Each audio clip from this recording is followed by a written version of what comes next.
Hey guys, Jack Griffin here, and welcome to a new video. And welcome to a new series I'm going to be doing. Now, for those who don't know, there's a Percy Jackson show that has just been released. And I am a big Percy Jackson fan.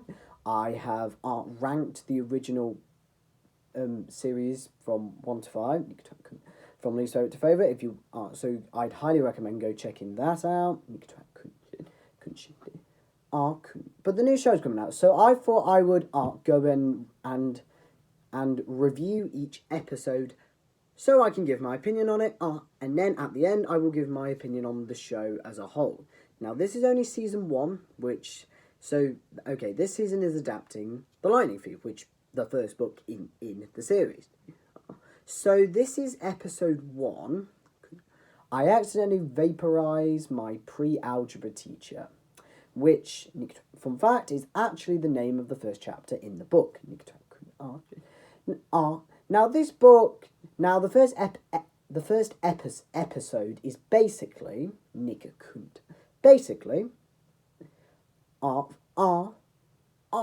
from the beginning to when Percy makes it to Camp Half-Blood. So all of that, and yeah, and me being well, The Lightning Thief is my favourite Percy Jackson book in the Olympian series. This season to me is the most important because not only does it have to get itself off the ground to be successful, but it has to prove to me that this series will be good. I know there was a lot of controversial casting, and there was a lot of controversial stuff that went down, and a lot of fans were not happy, and yeah. Now, just before we get into the episode itself, and what I thought of it, before my thoughts on the series as a whole, I love Percy Jackson, It is my second favourite book series of all time, before. And I love the books, before. If you don't know me, I'm a big fan of Greek mythology, so this series was perfect, The Lightning Thief is an amazing starting book. In my opinion, it has the best monsters, it has a good story, and I just felt so bitch. I felt so bitch. Bollocks, cunt. Bastard. I felt so happy when reading it. It took me a while to read it, but when I finished it, I knew what everyone was talking about. It was great. Sea of Monsters is not bad. It's my second least favourite, but it's still good. It was a good sequel. The Titan's Curse, it's a good book. All of the books are good. But The Titan's Curse is my least favourite. I know a lot of people like The Titan's Curse. I like it, but it is the one I enjoy the least. Battle of the Labyrinth is a really good one. That was really underrated. I did not expect to like it as much as I did. And Last Olympian was a great finale. And I'm currently reading The Heroes of Olympus. Taking a lot longer than expected because the books are so big. So I probably would be able to finish them around the summer or middle of 2024. So it's going to take a while, unfortunately. But as soon as I do, I will be doing a ranking of the books. And then we get to the movies. There was the attempt to make a live-action adaptation back in 2010, with the Lightning Thief movie starring Logan Lerman. That film was not liked by fans. They made Sea of Monsters, and then the franchise was just dead. But to be honest, they were kind of already dead when they made the first film, but money, eh? When will you ever just not want it? But enough talk. Let's actually talk about this episode and just let's review it. So like I said, it's basically from the beginning to the end of the Minotaur scene. Nigger. with and then Percy is introduced to Camp Half-Blood, nigger. Which, by the way, Chiron says the line, Percy Jackson, we've been expecting you. I thought that was said by Zeus, but no, Chiron. Nigger, nigger, nigger. So, what did I think of this episode? Episode. Bearing in mind this is the first one, and it has to rope me in. Also, I know the third episode, the next one, is coming out tomorrow. I will, of course, only review that one after I've took some time to think about it, watched it, obviously, and then after I've done my review on episode 2, which episode 2 review, I'm thinking of either doing it tomorrow or the day after. Either way, I will be doing it. So anyway, what did I think of this episode? Bearing in mind, we've waited a long time for a faithful adaptation to the book, minus a few differences.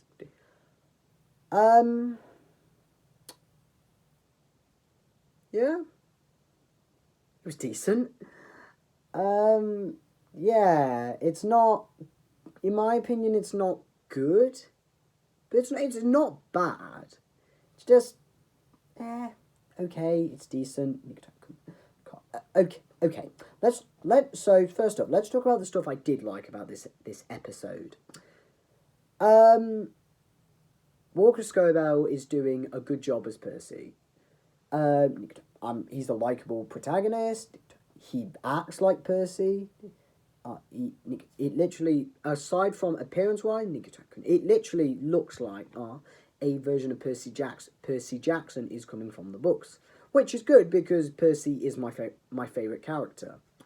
I do relate to him a lot, and yeah, so it's good that my favourite character in the Percy Jackson franchise is doing a good job. He's not 100% like Percy. And we will talk more about that when we get to episode 2. But episode 1, he did a good job. Arion, I believe everyone's saying this right. Arion, I don't know if this is his last name. Sahadi? I may have just butchered his last name, or I may have just said it wrong. But if you guys understand me, you'll know what I mean. Basically, I'll just refer to him as Orion until I actually learn his name. I will learn his name, I promise. We have Orion as Grover. Now, this caused a lot of outrage because of a dark-skinned, not a dark skin, nigger. Not black, but a darker-skinned boy playing Grover. Nigger.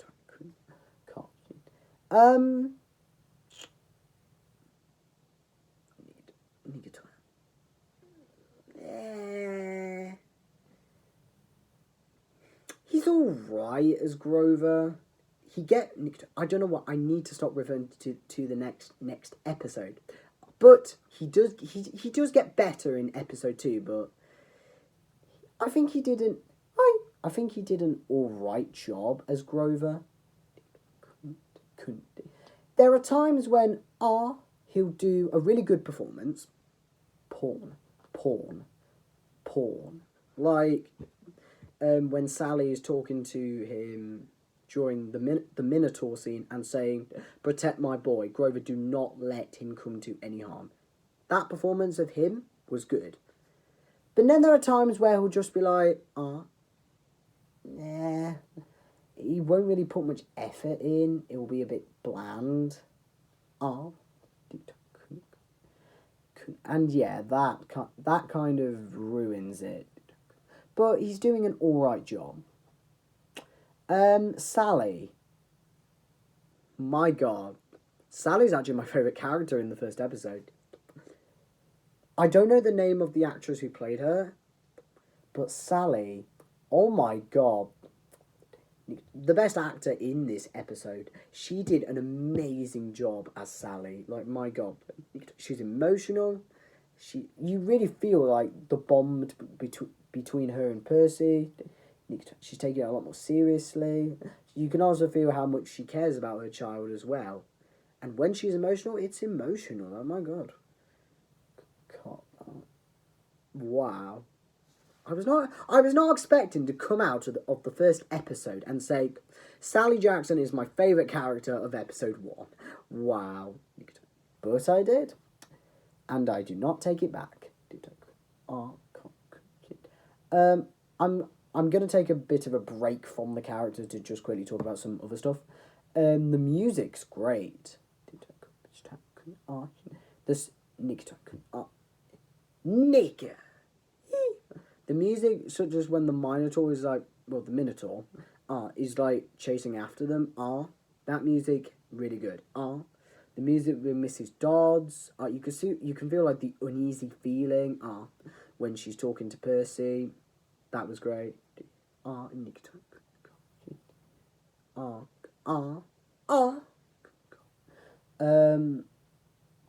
The opening music, that's really cool. And the credits are really well. The music there is really good. Nick. I don't know what else to say. So the music's good, thank God. The sets look really good. The forest looks good. The museum, everything, it looks really good. The sets looked amazing. Very happy about that. Also, towards the beginning, here's a difference. Percy sees a black Pegasus. Is this a reference to Blackjack, Percy's Pegasus, which he rides later on in the Titan's Curse? He's a companion to Percy. Is this him making a cameo? Who knows? I love Blackjack, so it would be really cool if he does make an appearance, because that'd be really cool. Yes, I'm wearing Christmas pyjamas. I know it's Boxing Day, but still. Right, back to the characters. Mrs. Dodds. Mrs. Dodds was played really well. The voice is ominous. She looks loads better than the Mrs. Dodds in the movie. She looks so good, and I'm really happy about that.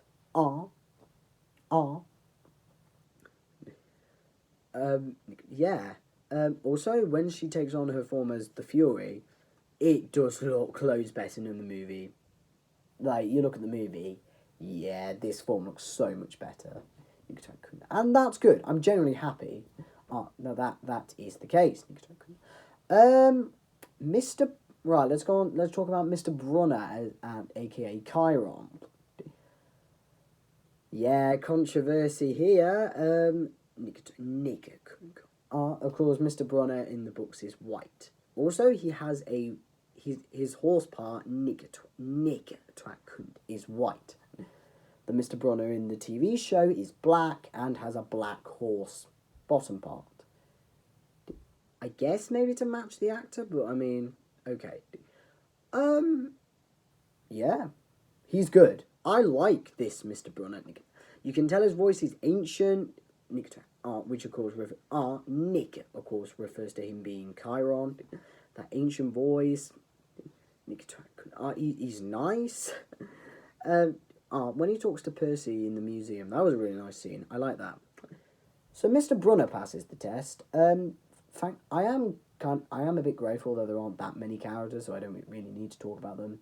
There'll be a lot more I need to talk about in the second episode, but we'll get to that when we do. Episode. Right, now we're going to talk about a character which has made her first official appearance. She did not appear in the movie. We're kind of going to go into a bit of criticism, but doesn't matter.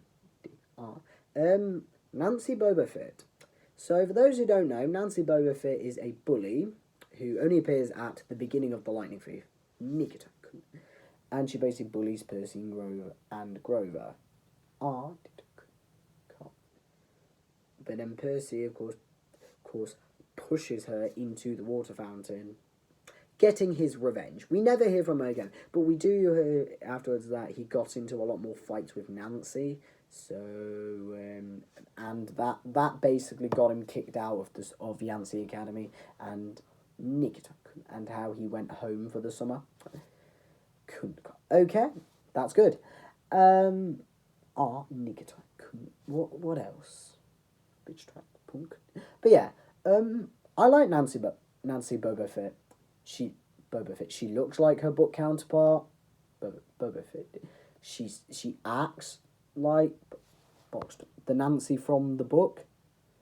Great. But the only thing that I did not like was that bollocks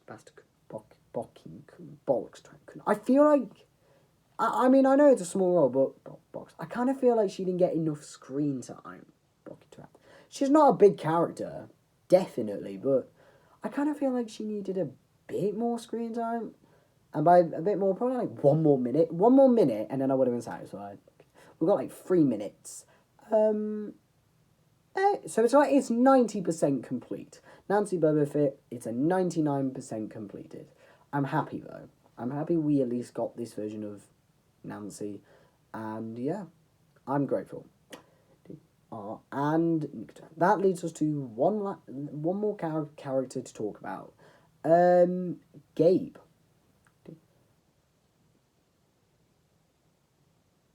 Yeah. Yeah.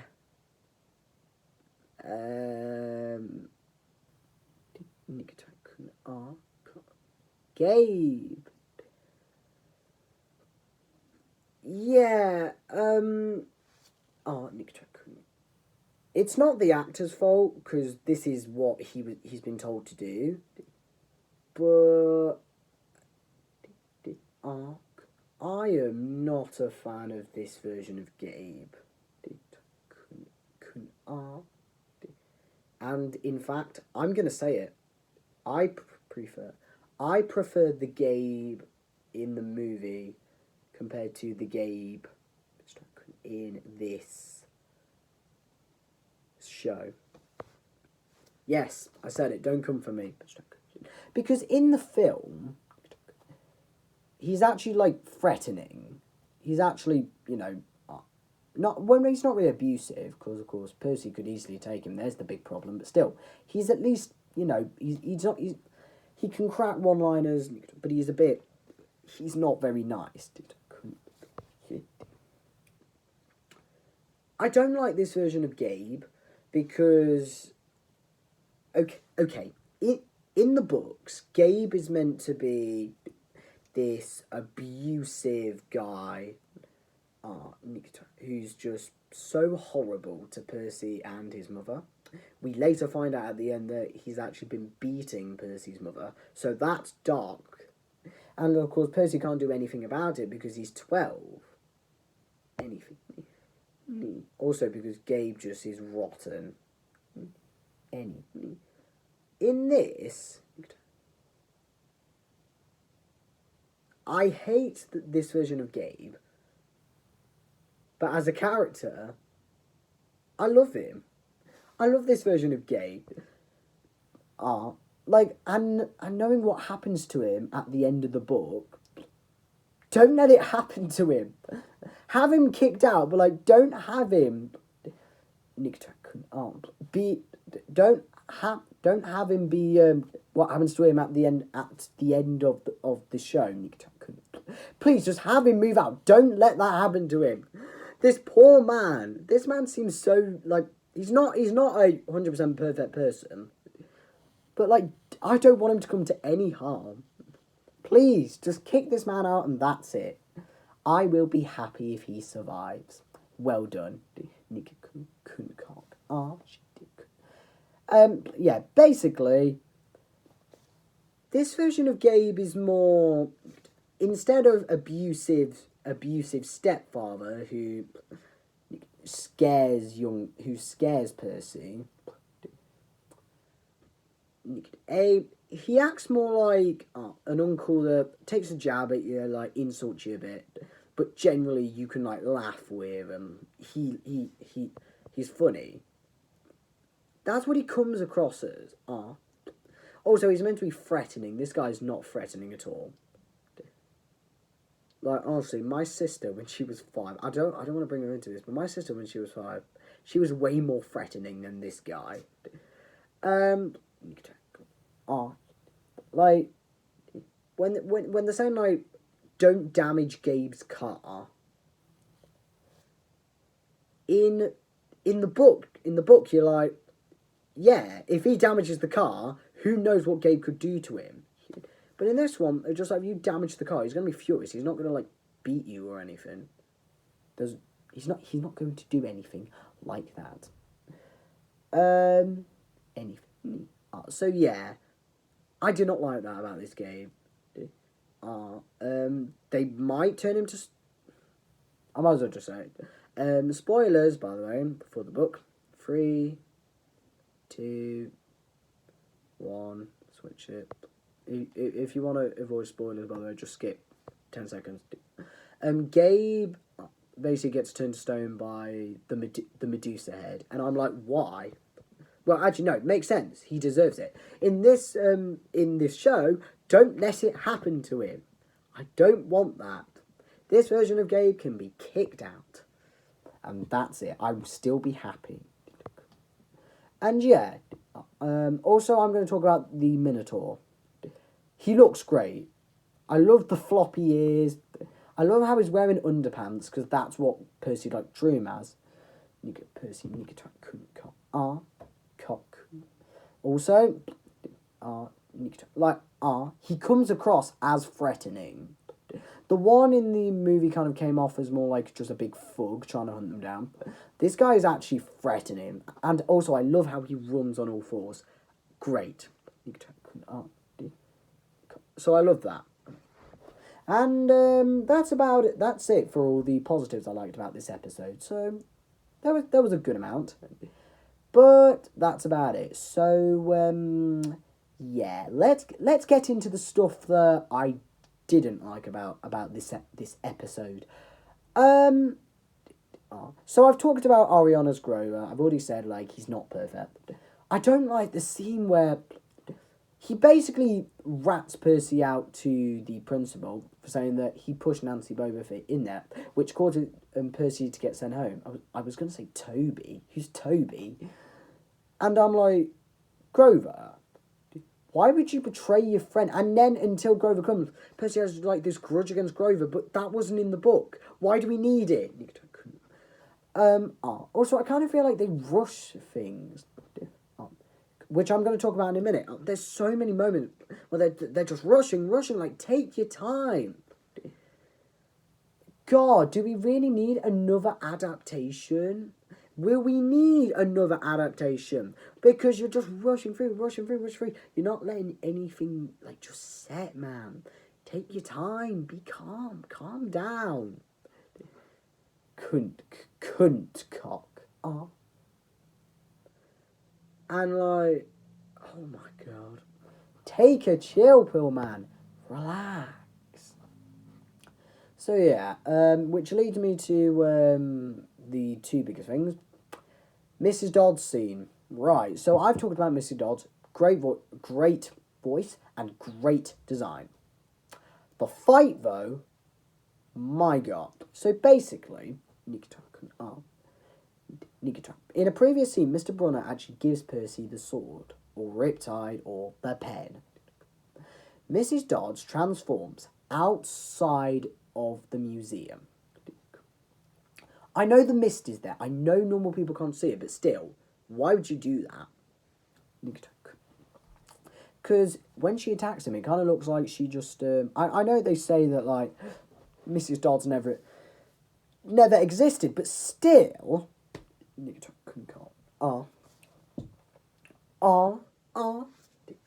would just look like a teacher is attacking a student. And that is really bad for Mrs. Dodds. She leaps onto Percy. She says, where's the lightning bolt? Because they want to know where it is. Where's the bolt? Percy, having the sword, just opened up, just stabbed her, and then she vaporized. Originally, I did not know that. I thought she just vaporized on the spot. And if I had not known this before this review, I would have been like, what? You went after the boy, but then you vaporized. I originally thought someone else had stabbed her, like Chiron or something like that. But then they never mention it past episode 2, and there's no way they're going to talk about that again. Unless episode 3, because, spoilers, but Mrs. Dodds comes back. Okay. Why'd she vaporise then? But turns out Percy had stabbed her. So she just vaporises, and that's that. The scene is over. This is why I will always prefer the book. In the book, Mrs. Dodds lured Percy. She waited for everyone to go. She took Percy into the museum where she could privately talk to him. She then attacked Percy in the museum. Mr. Brunner, having that pen, threw it to Percy. Percy caught it, and then he used it to fight off the Fury. This was Percy's first moment to show how brave he was and that he can be a hero. But we don't get that here. And that is really, really bad. And I really wish they did not do that, because it's frustrating. And the next example being, and I'm really sad, the Minotaur fight. Now, this has 2 problems. One, I'm going to talk now, there is the problem of, yes, this fight is also rushed. But we also get, but the other thing is that it's kind of a bit sluggish. The fight where Percy's got Riptide charging and the Minotaur charging, that was cool. But it's like, Percy loses his sword, gets on the Minotaur, he gets the Horncrux and stabs it, and there you go, fight over. The fight lasted for about, like a minute, and that's that. The fight in the other one was better. I'm going to say it. I was disappointed. But also because this show, it doesn't let like I said, once again, the quick pacing, it doesn't give time for anyone to react. When Percy gets out-ripped Riptide for the first time, seeing it transform, and we as the audience see it transform, the sword just opens up in front of him and it's there. Percy does not react, he goes over and he just starts fighting the Minotaur. He doesn't just look at what's happened in front of him. The pen has turned into a sword. I mean, yeah, he turned into a sword before, but he could have still reacted to it. Not a scene of wow. That would have been fine. But no, he's just ah, and that's that. He should have reacted. And the Minotaur fight scene was so quick. And that is its biggest problem. Now, I'm very nervous about, especially, you've got Medusa, but you've also got the Chimera. The Chimera is my favourite Greek monster. It's one of my favourite monsters in this book. It's my favourite encounter. And also, I kind of hope that if they were to do a difference, they do something to the Chimera. Because in the book, he fights the Chimera and jumps off of that bridge into the water, and that's that. We never see the Chimera again, and he killed her. Spoilers, but we don't know what happened to it. Whatever happened to it? Did it just leave and never found him again? We can assume. Maybe if Percy actually, let's say, kills the Minotaur, and then not the Minotaur, the Chimera, and then Kinder goes after him, and then he jumps down. Or maybe she jumps and he takes her down with him. That would be fine and would be a fitting end to that. Because that I'd be happy with, and that would be the one thing they could do better than the books. Also, they've hyped up the Chimera a lot, which I really like. They've really, in the trailers, they've actually hyped up the Chimera, so I'm hoping they do it really well. But anyway, that's most likely episode 4. Back to episode 1. So yeah, and that's it. So overall, it's a decent episode. It's not the best, but it's fine. It's perfectly fine. Also, some differences. There's a scene they've added in where it's a flashback with young Percy and his mother looking at a Perseus statue. And that's actually that is the only time where I think the actress actually didn't do that good at acting.